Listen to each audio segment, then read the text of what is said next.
यह साल था सन 1929। अमेरिका में शुरू हुई मंदी सारे विश्व का आर्थिक विनाश का कारण बनी। चलिए मेरे साथ जानते हैं उस समय की कहानी विस्तार से, जिसे इतिहास में ग्रेट डिप्रेशन के नाम से भी जाना जाता है। पहला विश्व युद्ध समाप्त हुआ, दुनिया में एक बहुत बड़ा बदलाव हुआ था। यूरोप में जो बिजनेस युद्ध के वजह से खत्म हुए थे, वो अमेरिका में तेजी से पनपे थे।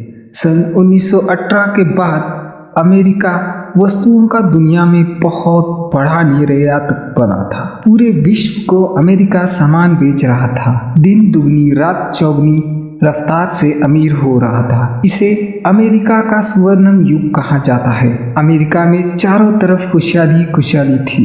ऊपर से गवर्नमेंट ने ज्यादा नोट छापना भी शुरू किया। सरकार ने कम ब्याज से बहुत सारे लोन बांटना शुरू किया। अमेरिकन रिजर्व बैंक ने बैंक्स को बड़े बड़े लोन बांटने की परमिशन दे रखी थी। इसी का फायदा लेके बड़ी बड़ी कंपनियों ने कम ब्याज पे बड़े बड़े लोन लेके अपना उत्पादन 50% तक बढ़ा दिया। यह माल बेचा भी जाए, इसलिए बैंकों ने लोगों को खरीदारी पर भी बड़े बड़े लोन देना शुरू किया था। डिमांड और सप्लाई की चेन बहुत जोरों से घूमना शुरू हुई थी। अमेरिका में अब ना पैसों की कमी थी, ना जॉब्स की। सारी दिशा में बस खुशियों का माहौल था। छोटे छोटे कंपनियों के मालिक भी रातों रात करोड़पति या अरबपति बन जाया करते थे। सालों साल चल रही इस बरकत से अमेरिकन शेयर मार्केट बहुत तेजी से आगे बढ़ रहा था, जो कई सालों तक ऐसा ही रहने वाला था। इसी के वजह से क्या अमीर क्या गरीब सभी लोग अब शेयर मार्केट में पैसे डालने लगे थे। यह एक स्वाभाविक बात हो गई थी। आज पैसे लगाओ और कल मुनाफा कमाओ। पैसे कमाने की यह रेस हर किसी में जगी थी। इसी में कुछ बड़े दिग्गज भी शामिल थे, जो शेयर मार्केट को अपनी उंगलियों पे नचाना चाहते थे। उनके लिए भी यह आसान चीज नहीं थी, क्योंकि रिटेल इन्वेस्टमेंट और कंपनियों की खुद की इन्वेस्टमेंट, यह सारी चीजें मिला के कोई एक कंपनी अमेरिका के शेयर मार्केट को हिला नहीं सकती थी। इसीलिए अमेरिका के कुछ बड़ी कंपनियों के दिग्गजों ने साथ आने का फैसला किया, क्योंकि वो ज्यादा से ज्यादा प्रॉफिट कमाना चाहते थे। इन बड़ी बड़ी कंपनियों के खूब सारे पैसों से वो अब शेयर मार्केट को अपनी उंगलियों पे नचा सकते थे। इस प्लान को सफल करने खातिर अमेरिका के वॉल स्ट्रीट को चुना गया। इस रैकेट में उस समय की कुछ बड़ी कंपनियां जैसे जनरल मोटर्स, RCA यानी radio corporation of America, bank of America जैसी 60 से अधिक कंपनियां शामिल थी। उस जमाने में रेडियो मनोरंजन का सबसे बड़ा साधन था। RCA एक रेडियो मैन्युफैक्चरिंग करने वाली बहुत बड़ी कंपनी थी, जिसके पास बहुत सारे रेडियो ब्रॉडकास्टिंग स्टेशन भी थे। इस रैकेट के प्रमुख बने माइकल मिहान, जो RCA के भी प्रमुख थे।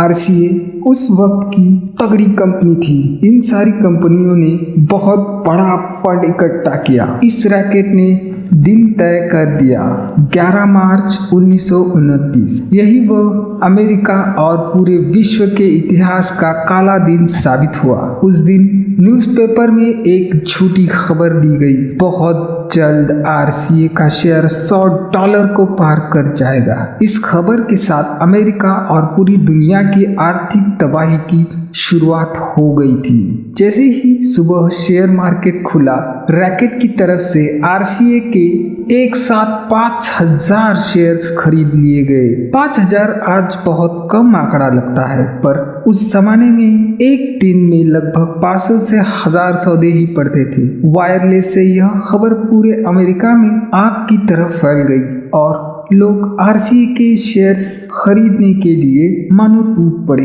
RCA के पास जो बहुत सारे रेडियो स्टेशन थे, उनके द्वारा भी RCA के शेयर्स की बातें हवा की तरह फैला दी गई। जब रैकेट ने सस्ते दामों पे पहले से ही बहुत सारे शेयर्स खरीद लिए थे, रैकेट ने फैलाई न्यूज की वजह से आम से खास सारे लोग आरसीए के पीछे दीवाने हो गए थे। इसी का फायदा लेते हुए रैकेट ने लगभग 2 लाख से ज्यादा शेयर्स बाजार में बिकावली के लिए डाल दिए, लगभग $7 लाख का प्रॉफिट। ऊपर से माइकल मिहान एक ब्रोकर भी था, इसलिए उसने और $5 लाख कमाए। पर यह अभी शुरुआत ही थी। कई बड़े लोग अपने पैसों को दुगना या तिगना करने लगे।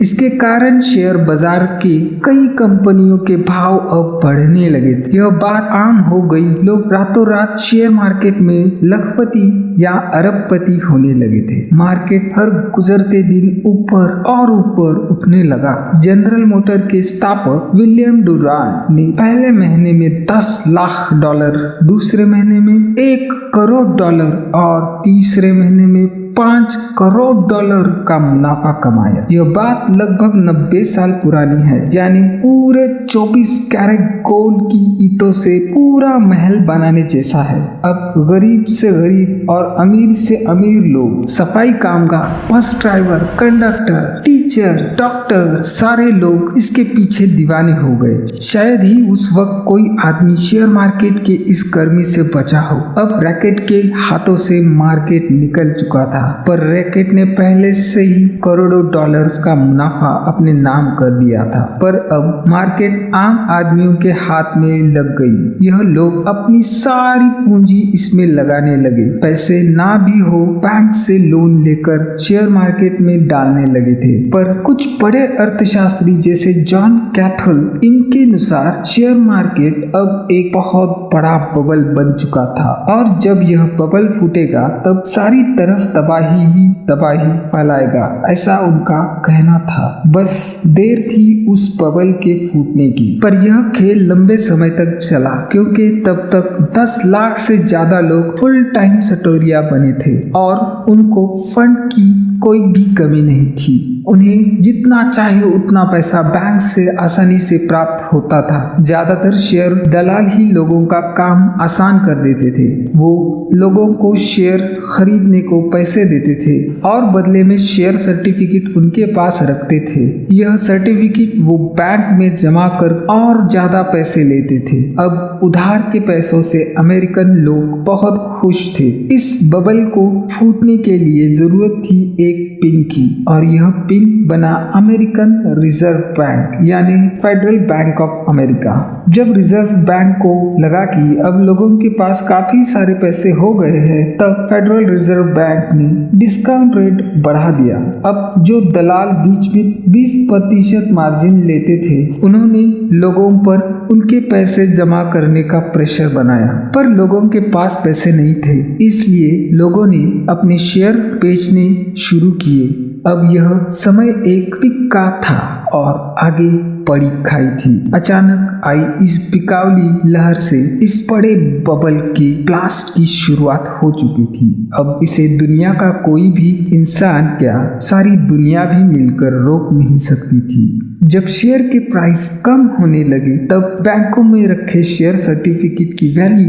दिए गए लोन से अब घट गई। तो बैंकों ने लोगों पर अपने पूरे पैसे देने का दबाव बनाया। लोगों ने धड़ल्ले से अपने पास के शेयर्स बेचना शुरू किया। मार्केट और नीचे चला गया। बस यही से वो ढलान थी जो अमेरिका सहित पूरे विश्व को ऐसे अंधेरे खाई लेके जा रही थी, जहां से ऊपर उठने को सालों लगने वाले थे।